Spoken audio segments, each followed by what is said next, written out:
Welcome to the Meltzone podcast. This is episode 62. I'm Tom. And I'm Stefan. And on today's episode, we are going to talk about why Tom might need a new studio. On other sad things, maybe just something we have already talked about a bit last time. Another YouTube channel got hacked and all the videos got basically deleted, and a crypto scam started running on the channel. And we quickly talk about how hard it might be to get someone's livelihood taken away by just the blink of an eye, basically.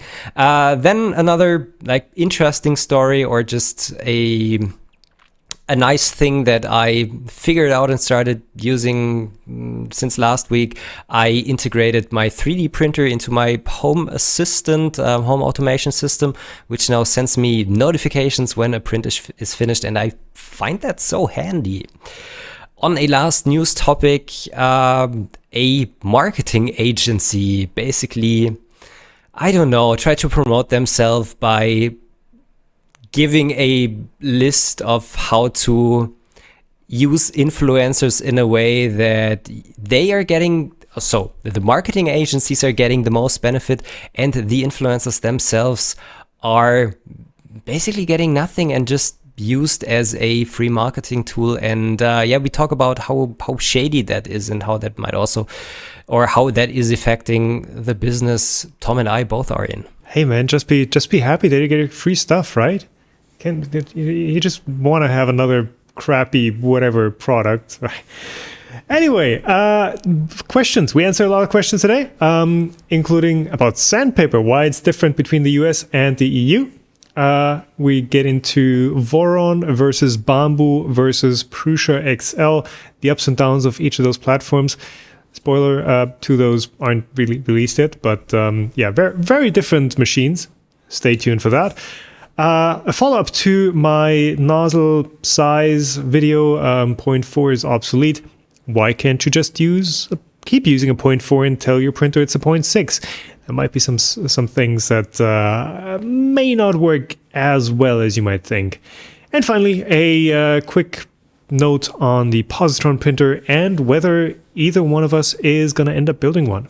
So man, how's it going? I can hardly believe that we managed to stick to our 2-week schedule for the last 2 or 3 episodes. Yeah, it's the thing is, if you have sponsors on videos, they push you to stick to a schedule.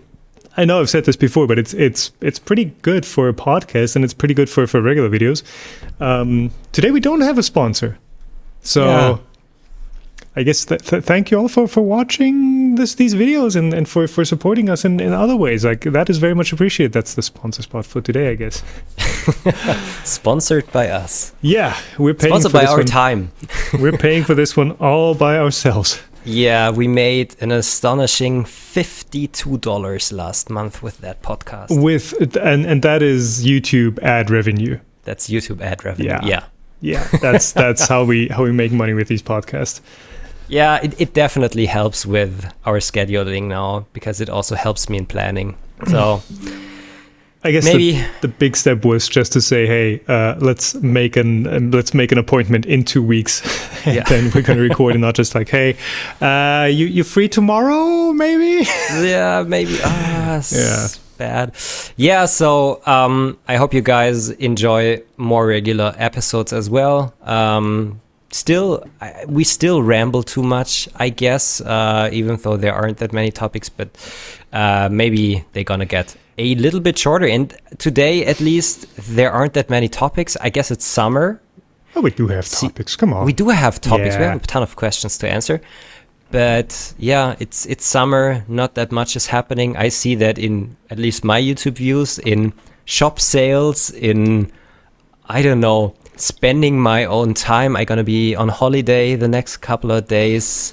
It's charging up the batteries for fall and winter, I guess. That is good for you. That is good for me, yeah. So, I've got a bit of a ramble and a bit of a complainy section to start with here. if you don't care about those, there are timestamps in the show notes, and some players pick those up. But on YouTube, it also has the timestamps, so you can skip the rambling parts if you wish. But yeah, we both have studios. Well, let's see how long that both still stands up, because it looks like my landlord's wanting to kick me out. I had such a good intro plan for this, where you go like, "Hey Tom, how are you?" And I go like, "Hey, do you want the American rhetorical question greeting? How are you?" Or are you honestly asking? But we still made it there. So why is he wanting to kick you out? So I guess I got to be very careful with like defamation. So like, I'm not talking about like a specific landlord. My address is not public. The name is not public, and I'm going to refer to the landlord as they, because like, you know, that would give away information. But apparently they have issues with the neighbors that I talked to, and yeah, old stuff digging up, and it's, you know, you move into a new space, you move into a new neighborhood. This is like the commercial era, and you're just like, "Hey, yep, cool. Hi, I'm Tom. Like, I don't want any trouble with you. I just want to do my thing. Okay, I just like, I'm gonna board up my shop. I'm gonna be like in my studio. I'm gonna do whatever I want. You guys do yours. Okay, we're good. Like, I'm not gonna bother you. We're cool." But you get dragged into this garbage, and whether you want it or not, you become a part of it somehow. And apparently my landlord person doesn't like me talking to the neighbors that he has an issue with. And I'm just like, I can't move in and be enemies with the same guys that you are enemies with. I just want to get along with the neighbors. I don't want my tires sliced. I don't want a rock in my windows. I just want to be like a peaceful critter, you know? Yeah. And yeah, I got like enraged WhatsApp voice messages one night, like, I guess you can imagine the typical Bavarian grumble that's in there. Like, "Oh yeah, if it's like that, then I want you out of here as quickly as possible." And I was like, oh dude. And the thing is, I mean, I just moved in here. What was it? 6 months ago? 8 months ago? 6 months ago. Yeah, actually 6 months ago, half a year ago. I spent those 6 months kitting this place out, coming up with solutions, moving everything, and I'm just now at the point where I'm like moved in, and like that's all for nothing. That's all waste. So that's 6 months of my life plus probably 50 grand or something down the drain. Whether he actually kicks me out or not, I've not received like an official termination, but like you can't rent from someone like that who's just like on a, what was it, a Friday night at 10:30 p.m. Threatens to kick you out. You can't work with someone like that. Someone who's that impulsive and uncontrolled, it doesn't work. So I'm gonna have to look for something else again for like the fourth time now, and it's just, man, I'm just defeated. Like there's, we've briefly chatted about this before we started recording here, but it's like you try and build something, and I like when you have control over stuff, when you can, you know, hustle culture, you put more work in, you get a better result, you get somewhere, you build something for yourself.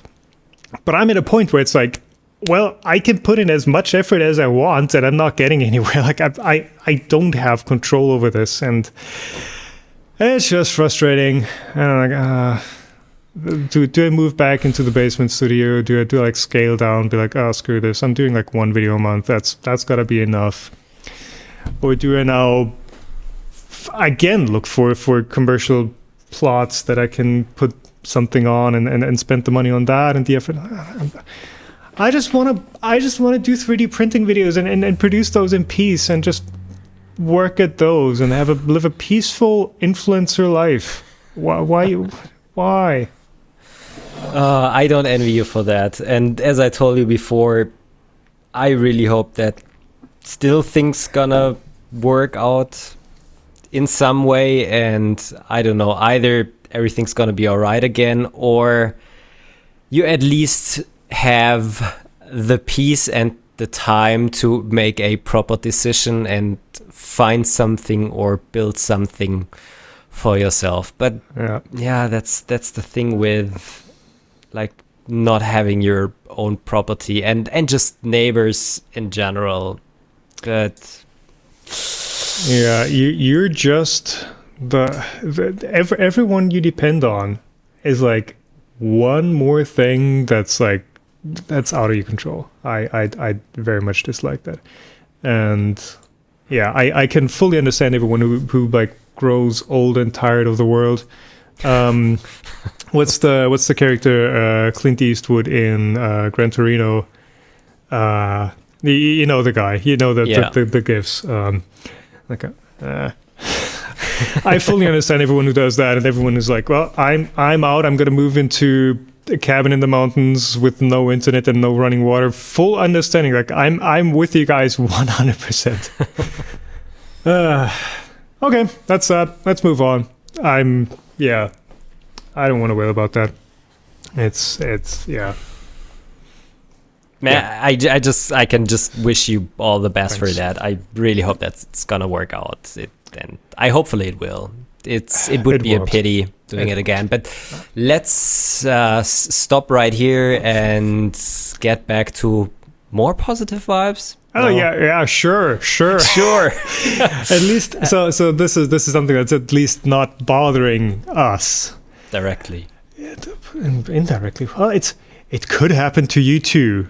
It's those insurance ads, right? Yeah. So you put this one in there.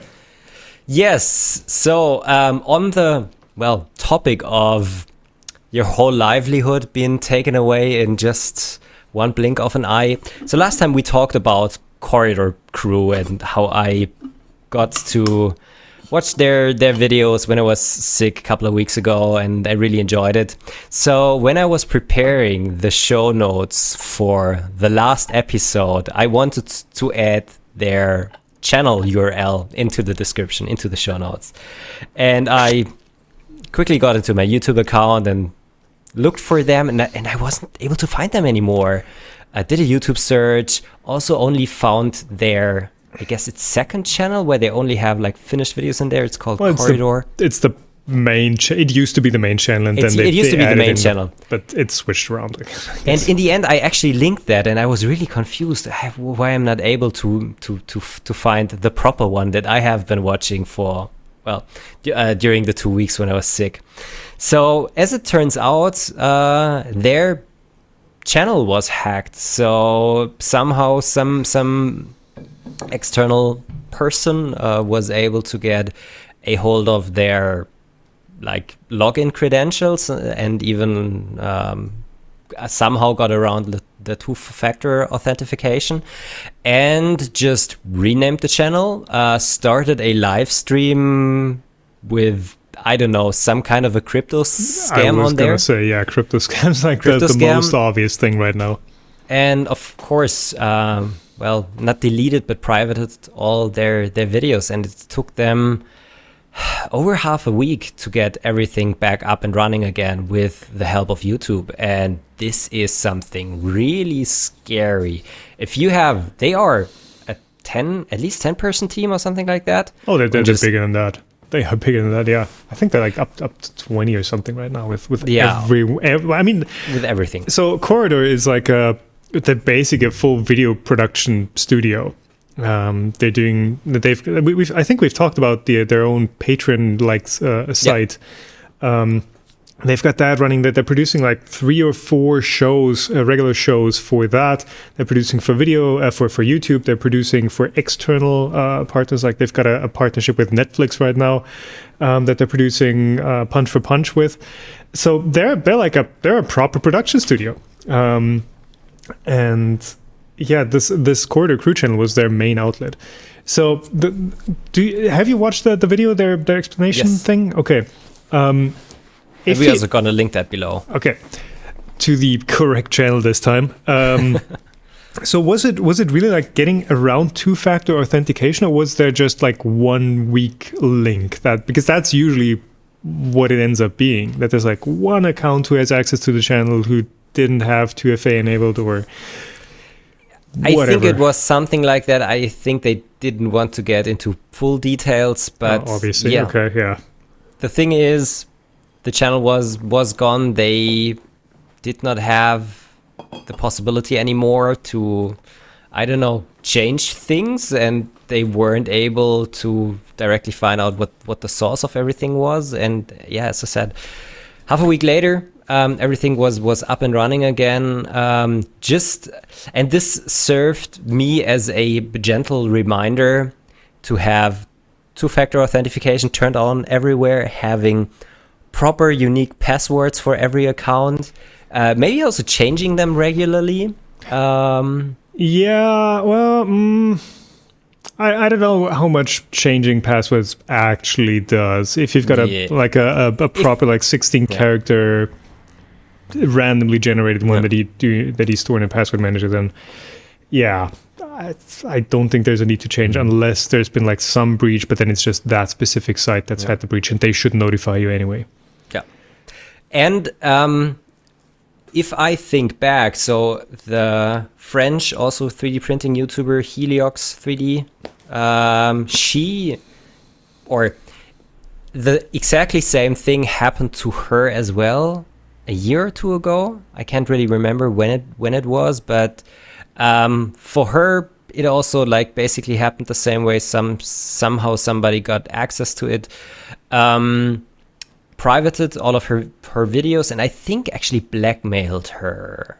Yeah. So I guess you can do two things: either just do crypto scam or blackmail somebody. She also, with her like YouTube partner and just contacts at YouTube, they were able to restore the channel as well. But in some way, of course, it scares you as hell.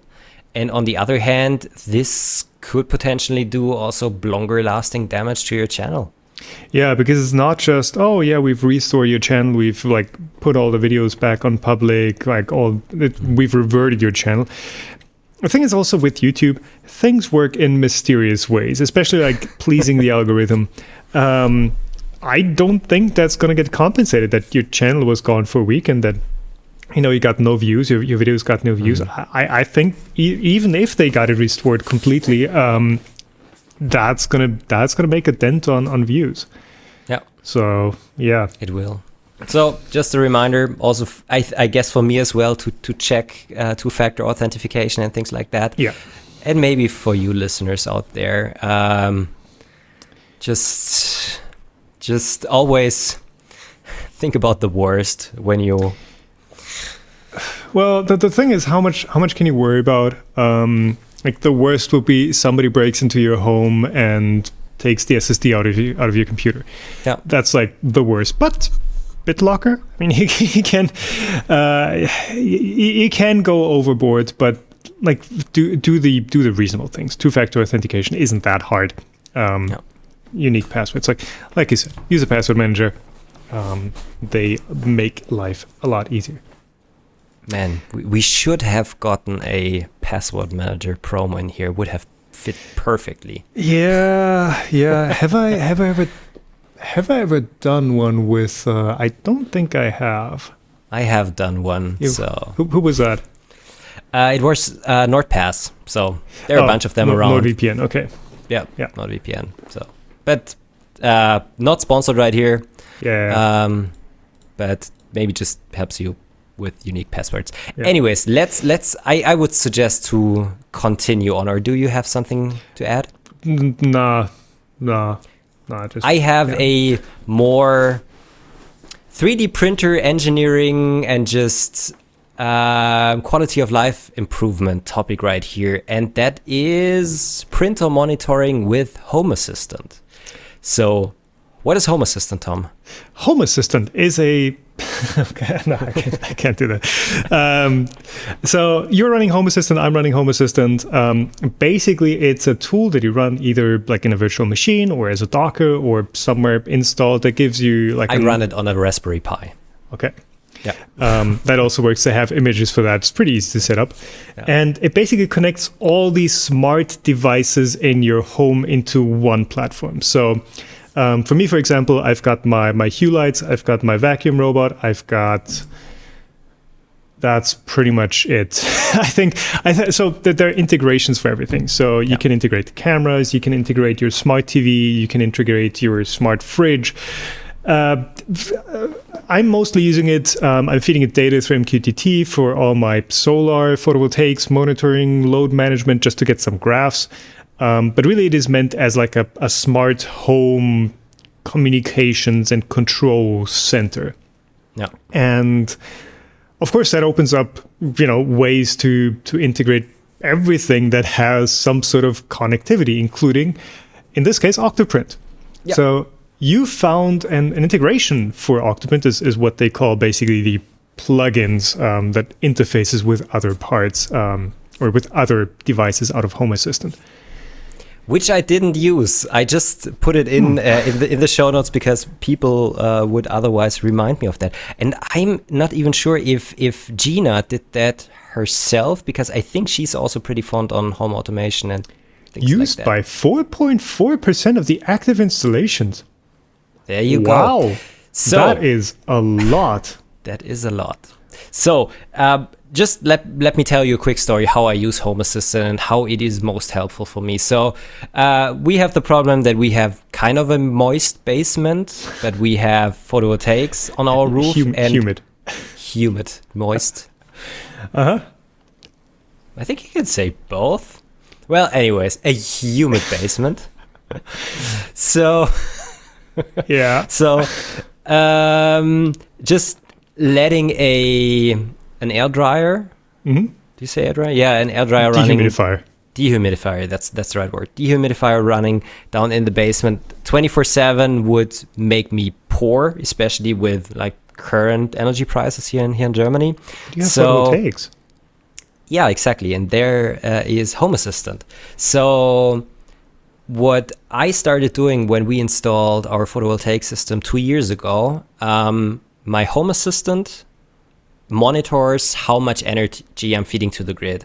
And at the point when I think I have been feeding 400 watts of energy to the grid for 5 minutes minimum, Home Assistant will turn on a Wi-Fi switch, and on that Wi-Fi switch my dehumidifier is running.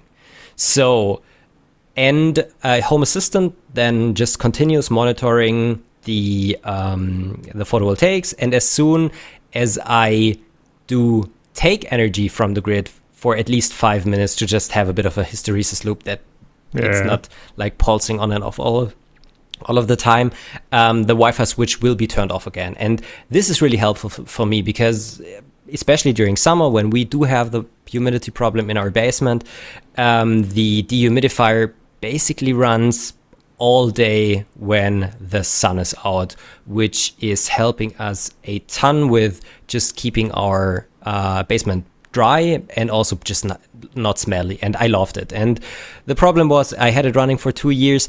The problem with Home Assistant is because it's taking sensor readings all of the time, writing it into databases, and I'm running it on a Raspberry Pi.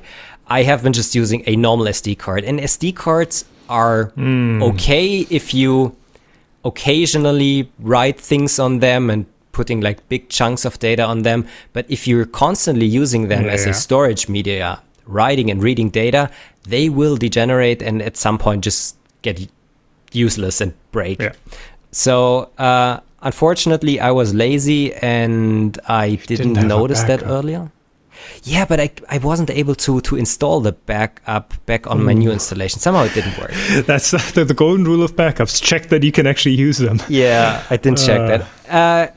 Anyway, so like 2 weeks ago, Home Assistant was just not working anymore. It didn't turn on the Wi-Fi switches again. I was barely able to log into Home Assistant again. It somehow sporadically worked. Anyways, there are actually SD cards around that are especially made for video surveillance, and they are by a couple of factors better in terms of number of writes and reads that they allow. So I purchased a new SD card, did a new installation of Home Assistant, and also purchased a couple of additional Wi-Fi plugs, especially Wi-Fi plugs that do have power monitoring, because I now not only know how long the dehumidifier is running, I also know how much power they use, because I'm interested in that. And I have them installed on my dryer and washer, and they automatically send me a notification on my phone when the dryer and the washer is finished, which is really handy. Yeah, it's data. Yeah, sure. I mean, we're all as nerds, we're always interested in more data about all the stuff that we can monitor. But it also gives you like actionable info, like, hey, washer dryer, how much does a wash cycle actually use? Does it make sense to run that right now when there's like this amount of solar out? Does it make sense to buy a new one that's more energy efficient? That sort of stuff. Yeah.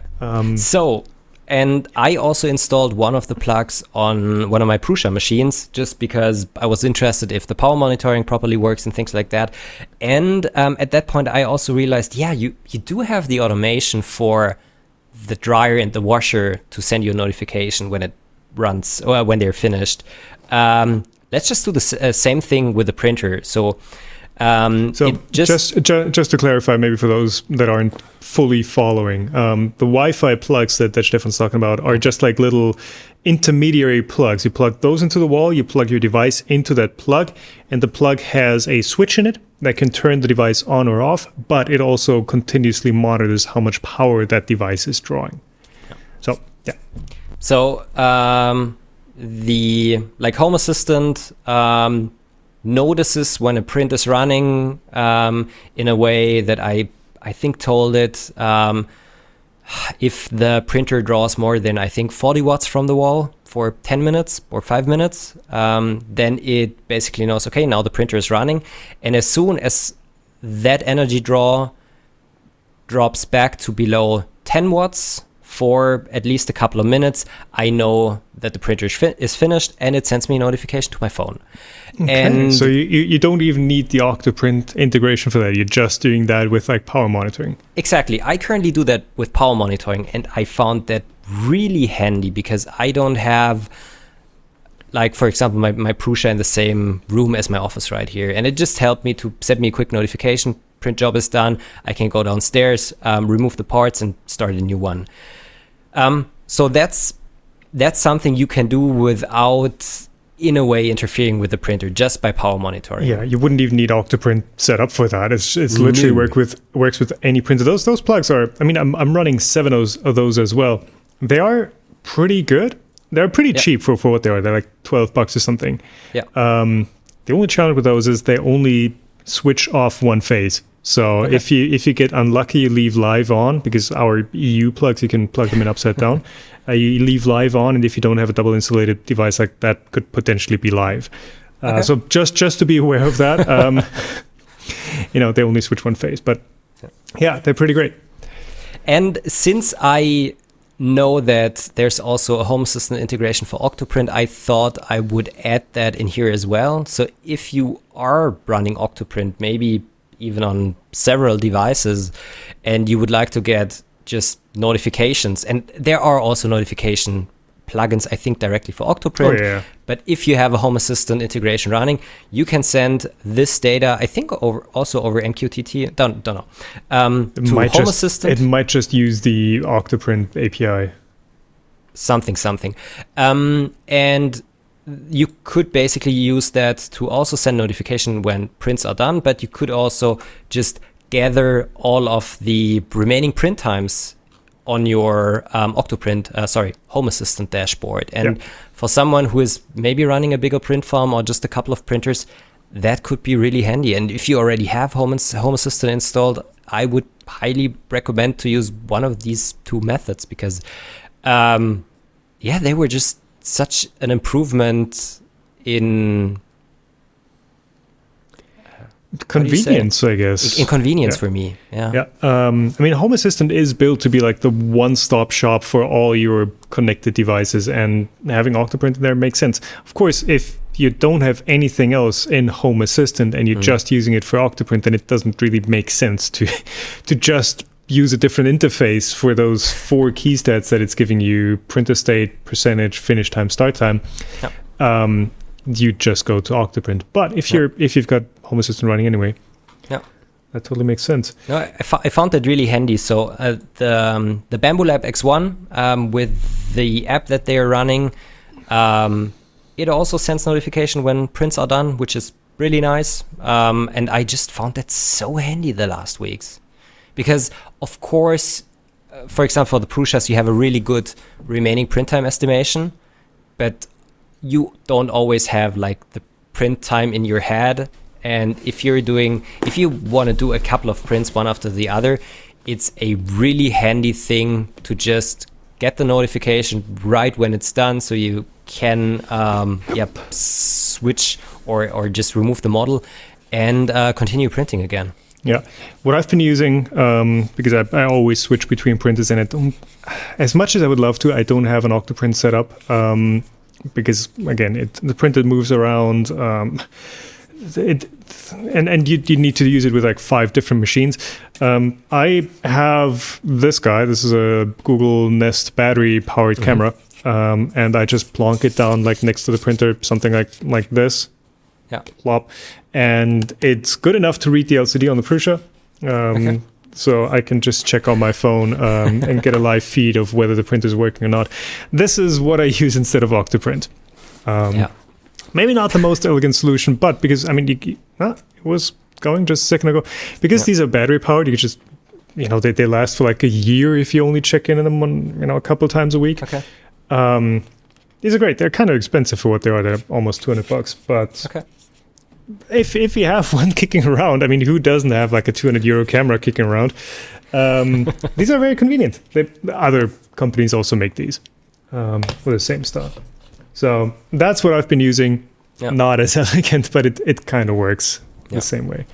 But I mean, I have been using Home Assistant as well for pretty much the same thing that you're describing with like your solar management, power management thing. For me, Home Assistant has mostly been just, I can show you guys on video here, has mostly just been a collection of graphs. And of course, it's offline because I don't have like the paid remote access stuff, just graphs and stuff. But it's only like a display. It's not an actual management interface because I tried Node-RED for like the logic and stuff, but I couldn't figure it out. I was too dumb for that. So I've written 2,000 lines of custom Python code to control it and to predict that. Way easier than figuring out Node-RED. Absolutely.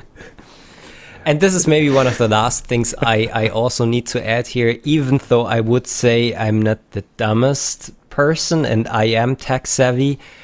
Setting up Home Assistant sometimes was challenging for me, to be totally clear. The community is growing and growing and growing, and there's a ton of resources on it. But in my opinion, starting with it can sometimes be a bit overwhelming, but you can do really cool things with that. Yeah, that was like 1.5 years ago or something when I knew I wanted some sort of assistant smart home device, and it was Home Assistant or OpenHAB is the other big one. And Home Assistant, honestly, is so much easier than OpenHAB. With OpenHAB, it's like immediately, hey, here's the JSON. Just fill this out, write this file, and then it's going to work. With Home Assistant, at least you have some graphical auto configuration, all that stuff. OpenHAB, at least in my experience, way more confusing. So, probably the simplest solution is Home Assistant. Cool. Yeah, then one more thing that we can enrage ourselves over is the influencer playbook that Joel retweeted by some influencer manager dude person, Taylor Blagass. Was like, these are the 12 tweets. These are the 12 steps that I do to get influencers to work with me for like almost no money. And he's like, well, write him an email, be like, here's can you follow up, make no commitments, and then bang him down when they don't post within 3 days about your product. Agencies or like the people who think they know how to work with as much as everyone hates the word influencers, that honestly, I think those people like the leg ass dude, they are worse than the fake influencers, because they're just as fake and they're being annoying at the same time. The amount of emails that I get that follow that exact scheme, and the amount of emails that you get, I mean, I've briefly tweeted about this. It drowns out legitimate emails, legitimately interesting stuff. I've not responded to an email from E3D from 3 weeks ago, just asking how I got on with Obsidian, because it was there one day, and then 3 hours later it was gone because it was like, yep. Oh, I just wanted to follow up with this. Oh, hi, can we collaborate on this? It is at a point where it's not just annoying, but what's the word there? Debilitating, encumbering. It is an actual issue that is making email a complete non. It's just not worth for me to check emails, because it's going to be 95% of those trashy schemes, and 5 where I'm like, oh well, man, I wish I could work with you, but I can't give you exactly what you want, so like it's not going to be great, and then it just drowns everything out, right? It is, and this is also one of the interesting like background stories of having a content creation business. That's like the business side of the business, that what like the viewers don't usually see, is something that can take up so much time. It's crazy. And if you're having agencies like that basically annoying and harassing you all day, it doesn't make things easier. And you guys might think, we're complaining so much. You're getting free stuff, and yeah, of course we're getting free stuff, but at the end of the day, I can still remember getting my first 3D printer, and I was so stoked about that. And of course, at that point, YouTube wasn't paying my bills yet, so I had the feeling that the machine itself was payment enough for, I don't know, the thing that I did with it at that point. But at some point, I don't know, I can feed my baby with 3D printers. Yeah, I think she's not gonna like that, and bit too tough to chew on. Yeah, need to get one of these chocolate 3D printers. She'd be really happy about that. You want me to hook you up with Procasino? Procasino. Do you still have it? No, that was a loaner unit, and okay. I actually like loaner units. I don't like it when companies send me machines to keep, but most of the Chinese ones are like, well, it's going to be like $300 to send it back, and the printer is worth only 150, so like keep it. And you have to disassemble it. Yeah, and then they would get like a used machine back. So but why do you prefer them? Because is that then you don't have that you don't feel that you have the responsibility to do something else with the machine, or is it just I have too many, they're just taking up space? Yeah, exactly. And even just disposing of them is too much work? Exactly. It takes up too much space. That's the very simple answer.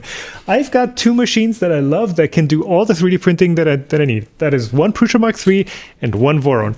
That's all the 3D printers that I need for the stuff I want to get done. And maybe a resin printer. Resin printers are cool for their specialty use cases. But I do not need 10 more Ender 3 clones. I do not need 12 different crappy laser cutters that are each one is going to shoot my eye out. Yeah. The thing is, with machines that are too crappy to use, you can't even give them away with Ghost Conscious. I think we've talked about this before, right? We've talked about that. Joel is doing the right thing. He's carting his printers to Protopasta, and basically he's filling up his car. WRX doesn't fit that many printers. He's filling up something with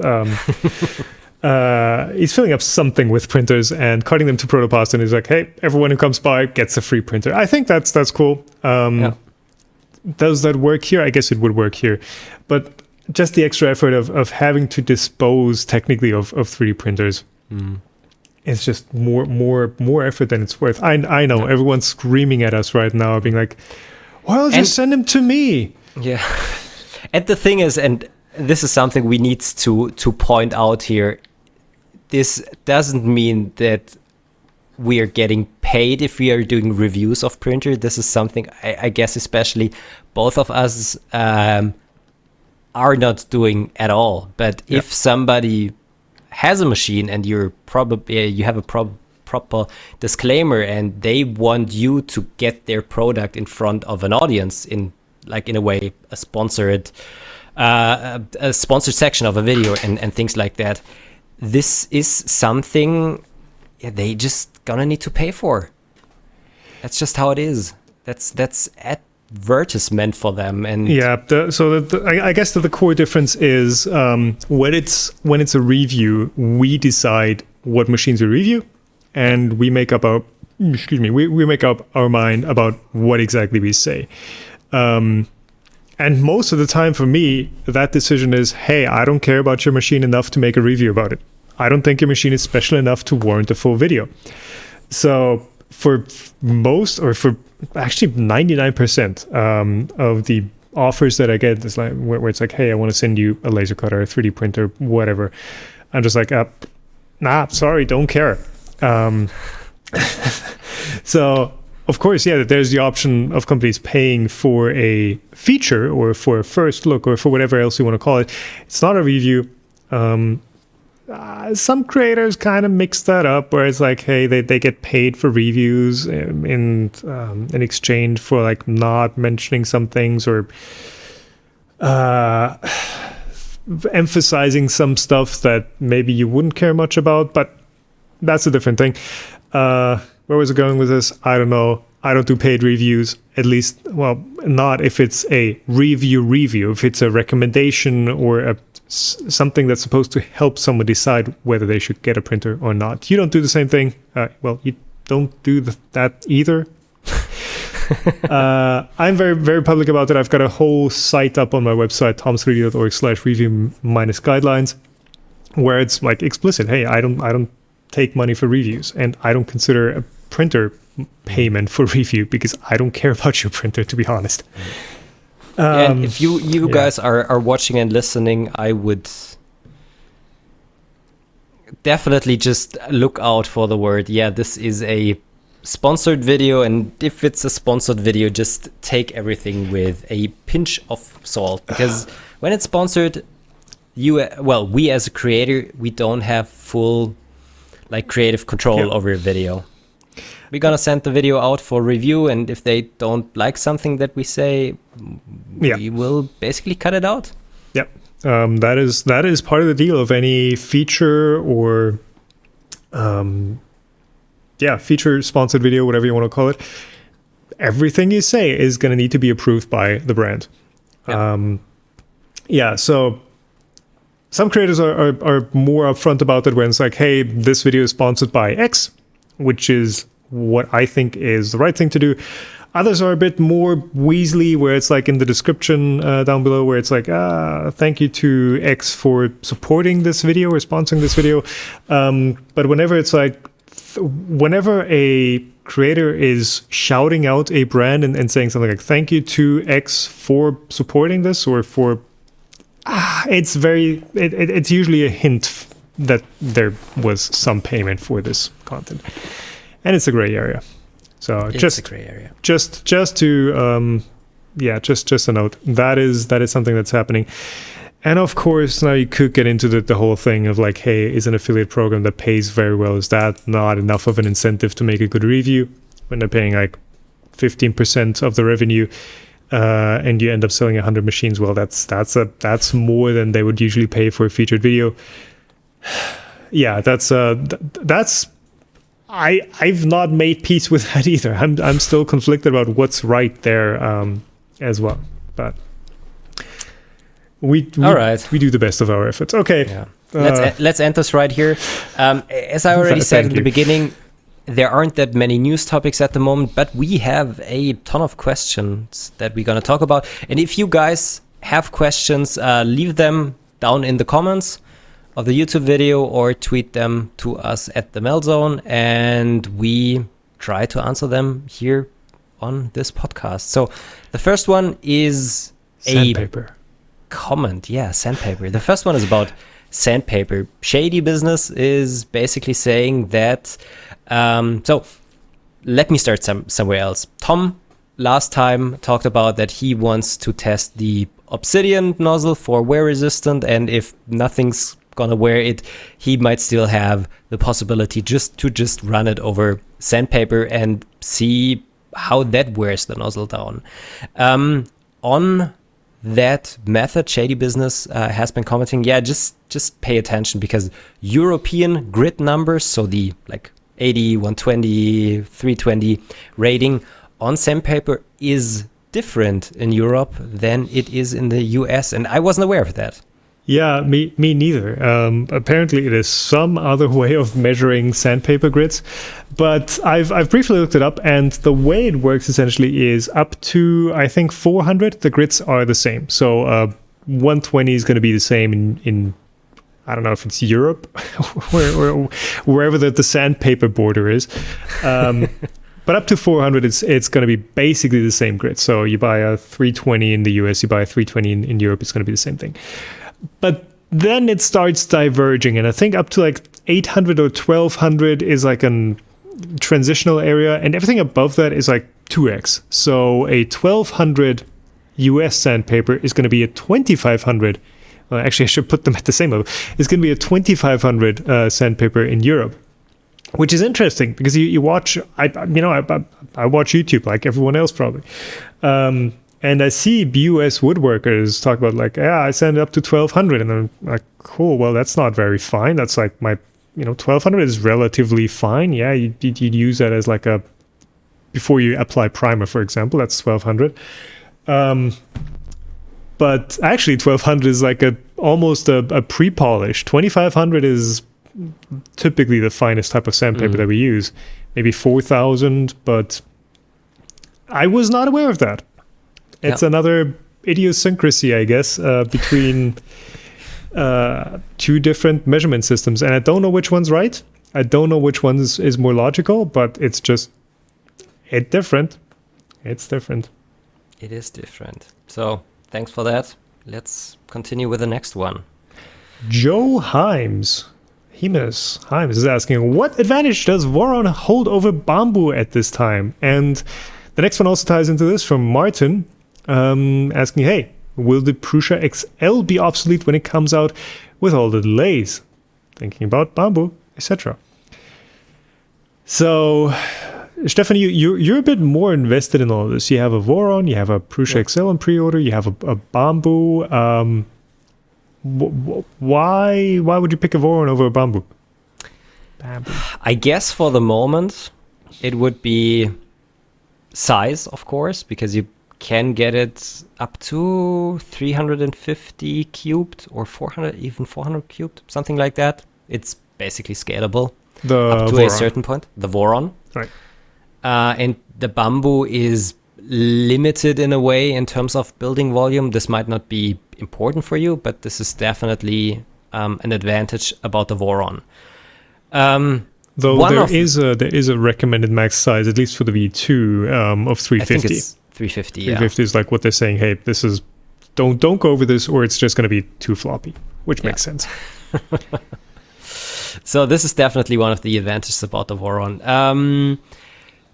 Then, for the moment, it would be reliability, repairability, and part availability, for which is a plus for the Voron, because the Voron basically uses standard components that you can get,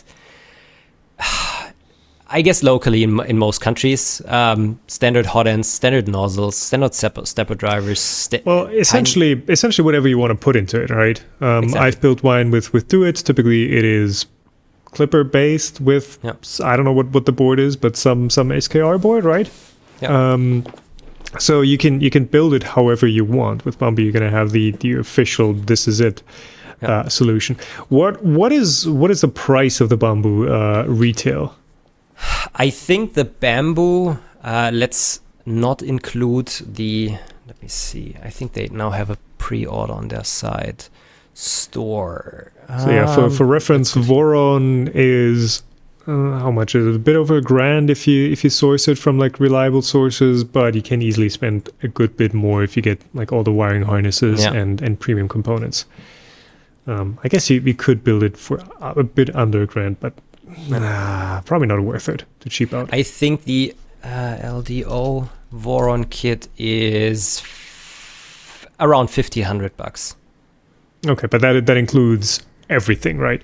Everything, except the printed parts. Except the printed parts, and I think so LDO doesn't include a hot end, and LDO doesn't include a Raspberry Pi. Because those are not very available right now. Yeah, so but yeah, a Voron with the material is gonna set you back, so like I would say $2,000. around $2,000. Okay. The Bambu Lab is currently on pre-order, and the X1 carbon version without the AMS is $1,200, Ooh. which is a very competitive price. So how does the Prusa XL tie into this? Prusa is, I think, $2,000 at least in its most basic configuration. But I think the Prusa XL is in a way different because it has the tool changing capability. Right.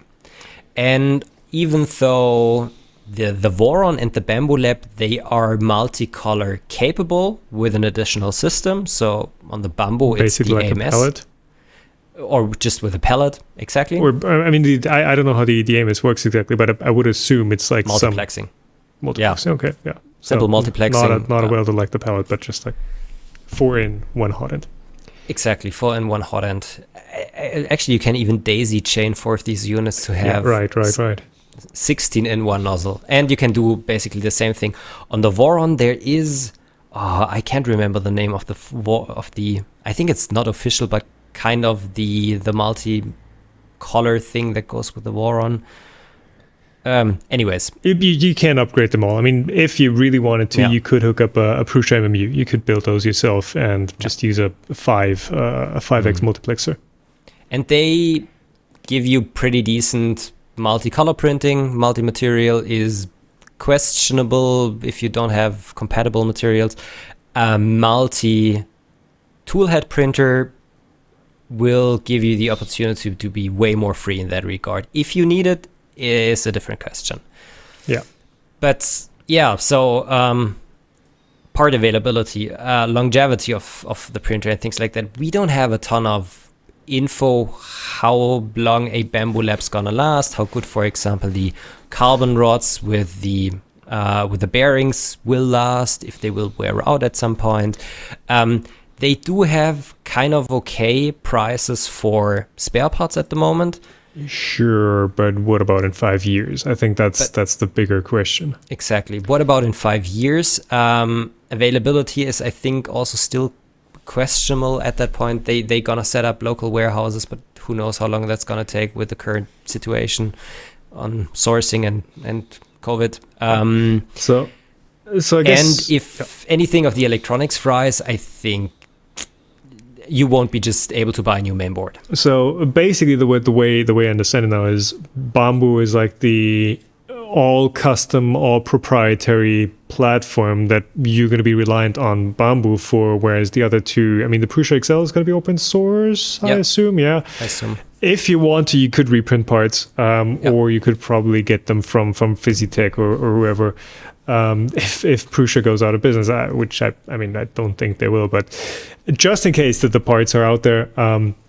So basically Bambu proprietary custom parts, and you, I guess that would put them more in a consumer, I don't want to say disposable, but it is that idea. Like you've got one integrated system that works as a unit, and that's it. Yeah. Like it does this one thing, and that's it. Yeah.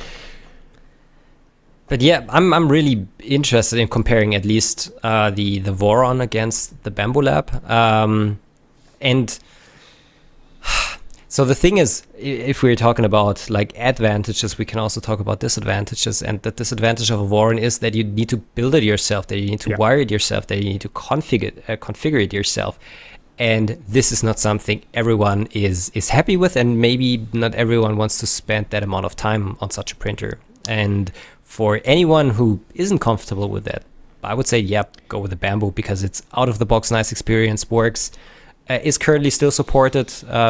Not available at the moment, but I think you're gonna be way more happy with it. But if you're looking for a nice project, then the Voron is definitely something that has been becoming way more comfortable to build as like 2 years ago.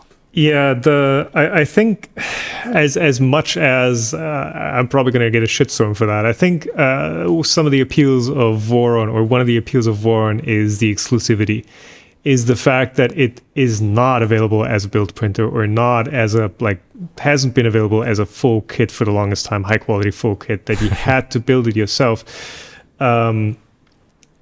It's a bit of an exclusive club that you only get admission into if you spent the 30 hours to build one.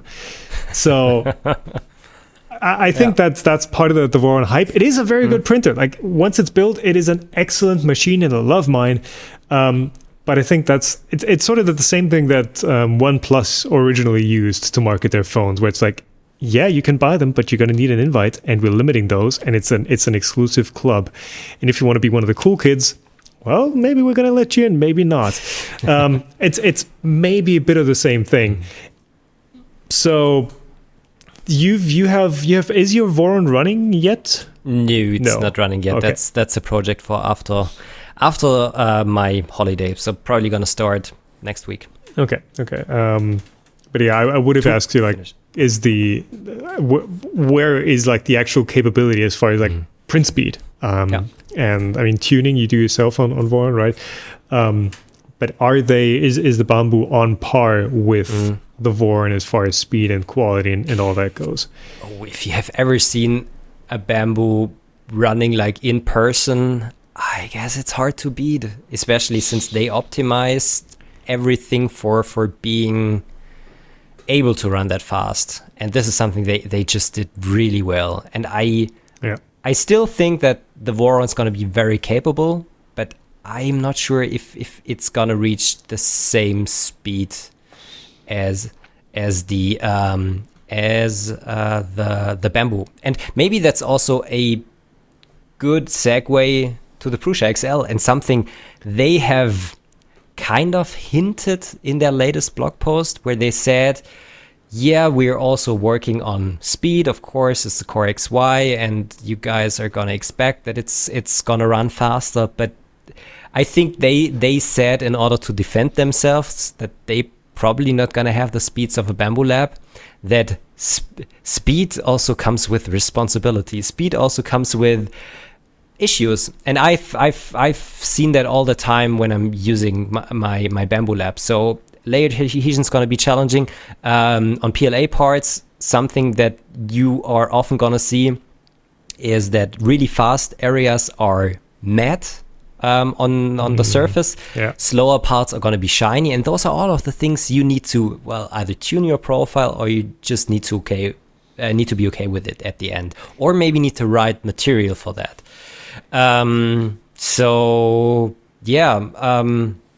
It is fast, and for some material it is really great, but speed is not everything. Reliability is also something, and repeatability, especially if you're thinking about an industrial use case where you want to produce a part, and the tenths and the hundreds and the thousandths part is going to be the same, and that's going to be challenging with a faster machine, and maybe one that you don't have that much control over as with a Prusa printer or is that why the Ultimakers are printing so slowly? Ultimakers has done their fair deal with printing faster, especially with the last firmware and also Cura releases. And well, you have a S3? I have an original 3. You have an original 3. Which has been sitting in the basement for 3 years now. Not well, I loaned it out, and it's just giving issues with the print cores. So it doesn't see much use. Okay, so we have an S3.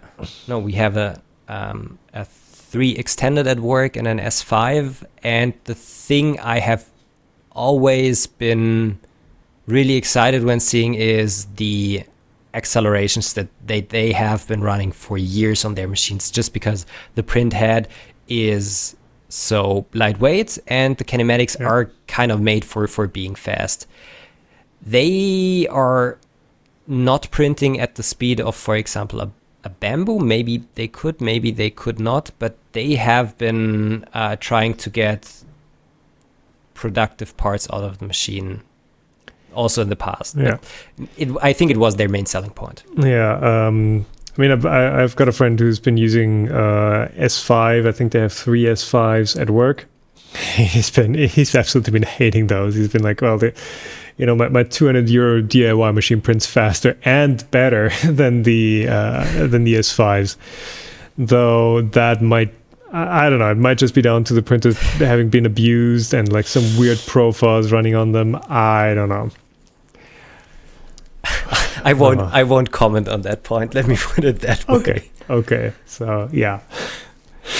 Let's move on. Let's move on before we enrage Ultimaker against ourselves here. Scott Bader is asking, hey, instead of a larger nozzle size, why can't you just put a 0.5 loud out of a 0.4 nozzle, or use a 0.6 out of a 0.4 nozzle? I have even seen that, and it was fine. Maybe some testing would be worthwhile. I did tests exactly on that. Test it. So why do we even have different nozzle sizes? Why not just use a 0.4 for everything? It'd be so simple. To a certain degree, that's possible, but at some point, back pressure is going to be higher in the nozzle itself, because you restrict the flow with a smaller nozzle, and that's going to lead to different phenomena. Maybe even Meltzone is going to be bigger, yada, yada, yada. But I'm totally okay with that point. I think, and I think that is also what the Arachne slicer is doing. They are using the extrusion width way more dynamically as we did it in the past. And and are also then taking more advantage of just the capabilities of the machine. At some point, you're gonna get back pressure problems. That's what you're seeing when you're just making flow tests with different nozzle sizes, what I have done, for example, in the past. But also, of course, the nozzle tip itself smears the material a bit over the surface. And if your extrusion width is bigger than the nozzle tip, it's gonna just bulge out to the side, and it's not probably gonna give you such a nice top surface finish. But what's your take on that? The two areas that I think are gonna give you real trouble if you use the wrong extrusion width, because there is one extrusion width that is correct for a nozzle, and it's about the nozzle size, plus minus 20% typically. Ultimakers use a bit lower. Prusas use a bit higher extrusion width than the nozzle size. Is overhangs. Yeah. Because if you have one layer and the next one is shifted to the side, if you have a small nozzle, it might just shoot your plastic right past the one below it, instead of catching with that edge, with that wider nozzle or orifice. It's not going to catch on that edge. It's just going to drop right past. So overhangs are going to be, especially the super shallow overhangs, those are going to give you more issues if you're printing with a larger extrusion width than your nozzle is made for. And stuff like bridging, which also plays into it when you have like top layer infill or top solid infill over sparse infill. Yeah. Because that is also bridging, because I guess you can tune your slicer to actually stretch your filament more. And I guess essentially you're printing at a lower extrusion width, then that's setting you want to do. But yeah, because you're not, your extrusion diameter, the stuff coming out of your nozzle, that rod is going to be smaller than you're expecting. You're going to get more linear flow, so it's just going to droop between the infill lines. You're just going to get droopies instead of that line getting stretched. Those are the two areas that I can see issues with. Then, of course, back pressure, etc., etc. Other than that, yeah, if you the theory works out. If you're doing like a first layer, I always print at like 2x nozzle size, at least, because there you have a solid backing. You're pressing your extrusion line against something, and it just pushes down on it. But once you have like actual 3D geometry, once you're printing onto existing layers, it's not going to be as great as using the actual proper nozzle. You do have some leeway. I think a 0.4 out of a 0.5 line out of 0.4 probably is going to work. But at the same time, you could also just speed up your printer a bit, and you'd probably get the same quality output. Because, like you said, back pressure, you're going to get more control out of a 0.5 than out of a 0.4. One result of the investigations that I did was that using higher extrusion widths doesn't help you with layer adhesion. But the thing is, if you're having a part and you're for example just using 2 perimeters, those perimeters got to be wider, so you're basically adding more material, which gives your part more strength with the same number of perimeters. And this is definitely an advantage of that method. So basically you're laying down more material faster. Exactly. So if you're using a 0.6 millimeter extrusion width on a 0.4 millimeter nozzle, two perimeters at 0.6 millimeter extrusion widths gonna be the same strength as 3 extrusions with like a 0.4 millimeter extrusion width. Yeah, you're gonna get 1.2 millimeter total width either case. So, the one thing maybe I'm still wondering about is with infill. So if you have, say, a typical 15% infill ratio, if you have a smaller extrusion width, you're going to have a finer pattern. You're going to get top layers more closely supported, not with a thinner track, but it's going to be finer. And also you're going to make contact in more spots with the external perimeter. Is a thin line extrusion with a finer pattern better or worse than doing the same percentage with a thicker nozzle and then having larger walls but more distance? And my thinking is a finer pattern is always going to be better than a coarser one that uses thicker lines, especially where it makes contact with the external walls. You get like spot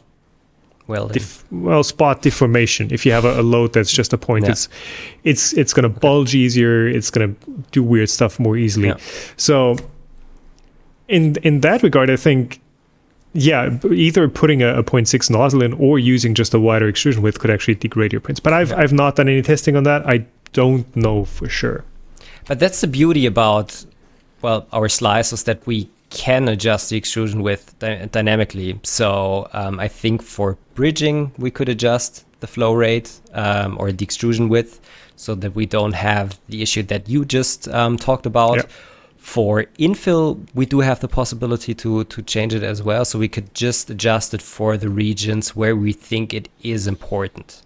So it's not going to be. Would you use? It's not going to be the exact same as using the proper nozzle, but I think if we do that, we might be able to get maybe 60% of the speed gain as actually swapping in a bigger nozzle. Yeah. So roughly maybe 62%. I don't know. Might be slightly off there. So definitely, play around with that. It's interesting, and I've seen it. I've seen the most impact on really the strength of parts if time is also what you're concerned of. Because with the same amount of perimeters, you get more wall thickness, which is gonna make you not thicker parts, thicker parts, but also stronger parts. So. Yeah. Now, what about printing a 0.4 line with a 0.6 nozzle? I think to some extent that might work. It would be interesting to see in which areas of the print it's gonna really make a difference. Interesting point. You're probably gonna get really poor layer adhesion because you're basically you're not squishing down the filament enough. That would be my worry. You're laying down not enough filament to like fully especially at larger layer heights. Yeah. At like a 0.15, it probably is not going to matter much, but yeah, you're not squishing it enough. That would be my concern.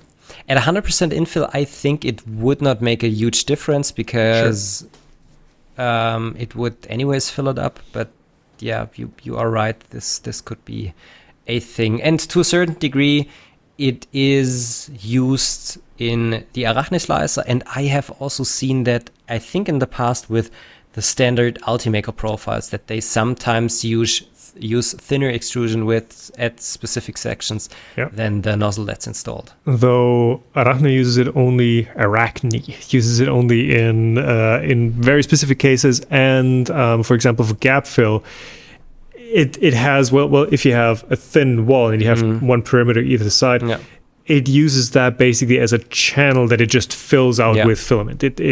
The nozzle geometry at that point doesn't matter at all because it's just it is just filling that gap that it has there. Cool. So, last one. Or have we finished? No, we've got one more. We're come on, we've barely made it over an hour. So, Franco Oteola is asking, anyone is going to give a chance to the Positron printer. For anyone who doesn't know what the Positron printer is, I think you have seen it being featured on several news outlets and not YouTube channels. It's the upside down printer that basically fits into a filament box. Yeah, and we've talked about it on the podcast too briefly a couple episodes ago, and a couple of months ago at this point. And it back then it was the V1. There was explicitly proof of concept. There's like notes there. Please don't try and build this. V2 is coming. We're at V3 now, so it's a design, I guess, that is proven or refined to a point where you could try building one. You mentioned that it's not that easy to build. Maybe I think it's not that easy to build. I would really like to build one because I just find it fascinating to watch, but I think there are certain challenges you need to overcome. So the motion system is, I think they're using fishing line for that. The Dyneema, something like that, yeah. Something like that. Then the hot end itself is custom, which has a 90-degree bend in it. Then the printing platform is glass with copper, copper lines somehow mounted to it for heating, so but I think that's mainly for aesthetical glass PCB, essentially. Glass PCB. I mean, you could use aluminum there, no problem. You could use aluminum there, but then it would be really hard to take a look at the first layer because then you have to turn the printer upside down. Yeah. So there are a couple of custom parts at the machine, which makes just reproducing one more challenging than just copying a Prusa Mark III or something like that. But the nice thing is that also I think the version 3 of the Positron printer is open source and it is not restricted for, well, that it can't be used for commercial purposes. So basically anyone who wants to sell one of these can build the parts and would be able to sell kits. And I really hope that some Chinese manufacturer jumps on board and might be able to release a kit for the Positron printer, because even though it's not groundbreaking in its, I wouldn't say in its motion system, it just looks differently, and the possibility to just fold it down to a really compact size, something we haven't seen before. It's a very cool machine. It's a really cool machine. With the what you're mentioning with like the non-commercial or commercial license, I never know whether like showing a build or showing a print of a model, even of a non-commercial design, is legit. And we've talked about this before, and we've gotten answers like, hey, yeah, just ask. But yeah, different things. So thankfully, this is like totally cool. CC what was it, attribution? Yeah, not sure, like Creative Commons attribution. Absolutely awesome. So I don't know. I do have the tools to make the harden and stuff, I guess, with the lathe and stuff, but I don't know. It's gonna be a bit involved. But It's very involved. I don't know if I have the energy for it. Yeah. So no plans to build one right now, Stefan. I don't think you have any plans for it either. No, even though I would like to, but yeah, time's always a problem. But if anyone at some point, I don't know, reads anywhere that a kit is available, please let us know. I would be happily taking a look at one. All right. So you know where to leave those comments. Either if you're watching on YouTube, leave a comment below there, or tweet at us at the Meltzone. We're always welcoming your comments, questions, inspirations, whatever you want to send in. That is it for this episode. We have successfully once again managed to exceed 1 hour. We have answered all the questions we have. Yeah, I guess all that's left to say is thank you, Stefan, for your time. Thanks for yours. If you want to support us, you can do so through the Patreon links down below or channel memberships on our individual channels. Again, all linked below.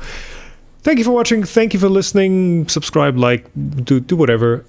And we will see you all in another 2 weeks, ideally, if all goes well. Perfect. See ya. Bye.